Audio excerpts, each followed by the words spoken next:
Hi there, welcome to Appy Chips YouTube channel.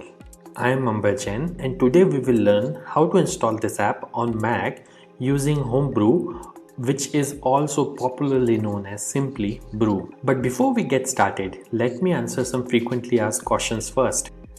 To start with, what does a package manager like Homebrew does? Well, a package manager lets you install, uninstall or repair apps on your Mac. A package manager is very similar to App Store on macOS or Microsoft Store on Windows operating systems, except that a package manager uses commands that you type on Mac terminal to install or uninstall different programs. Some of the popular package managers for Mac include Homebrew, Nix, and Macports. And if you are coming from a Linux background, you will feel at home with Homebrew, especially if you have used package managers like apt, pacman, yum, etc. on Linux based operating systems. Next up, is it safe to install the Mac apps via Homebrew? Short answer, yes. In fact, Homebrew is the most popular and thus most widely used package manager on macOS. Moreover, Homebrew is a non-profit member of Software Freedom Conservancy Foundation, also known as SFC Foundation. Many other open source projects like Git, BusyBox, Samba, Wine are all part of this Software Freedom Conservancy organization. Also, you might be surprised to know that Homebrew is the most forked project on GitHub and it has the largest number of contributors on its GitHub repository. Many devs at organizations like Google, Apple, Dropbox, Stripe, etc. use Homebrew to set up different development environments on their MacBooks and iMacs. Next question. Can you use Homebrew to install programs on Apple Silicon or more popularly known as M1 MacBooks? Again, yes.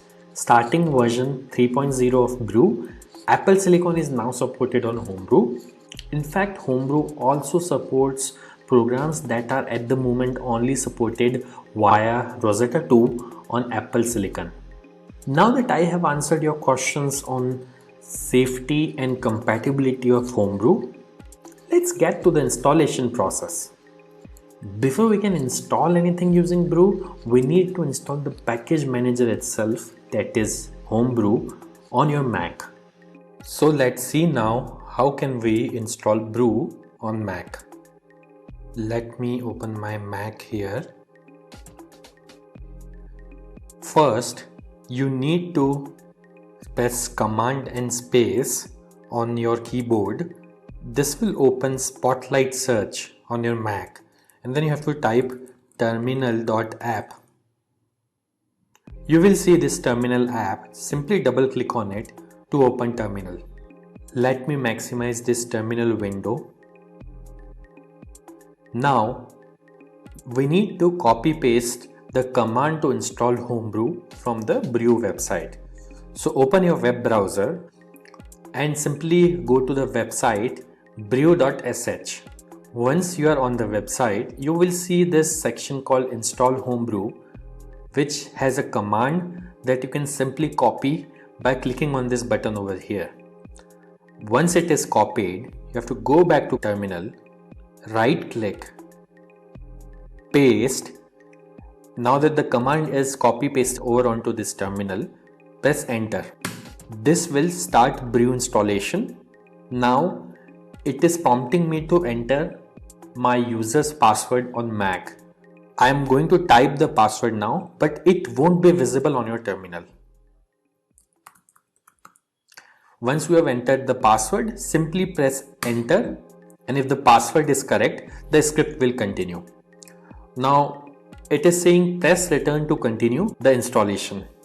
I'll press enter here, and this will start the installation of Homebrew on my Mac. Let's wait for this to finish. As this message here says, installation successful. So that's it. Brew is successfully installed on your Mac now. Now before we proceed, I would like to highlight that Brew collects anonymous usage data via Google Analytics. As you can see on this page, if you want to opt out, you can simply run this command brew analytics off and press enter, which simply disables the anonymous usage data collection on your Mac. Now let's update the package database locally by pulling the metadata of the latest packages on a local map from the central Brew repository. This should typically take less than a minute to complete depending on your internet connection speed. To do so, simply type the command brew update and press enter. As you can see, my local Brew database is already up to date because I just installed Brew on my system. Now to install the app, let's run the brew install command. Mind you, if during installation, if you're prompted to enter a password, enter your Mac user's password to continue.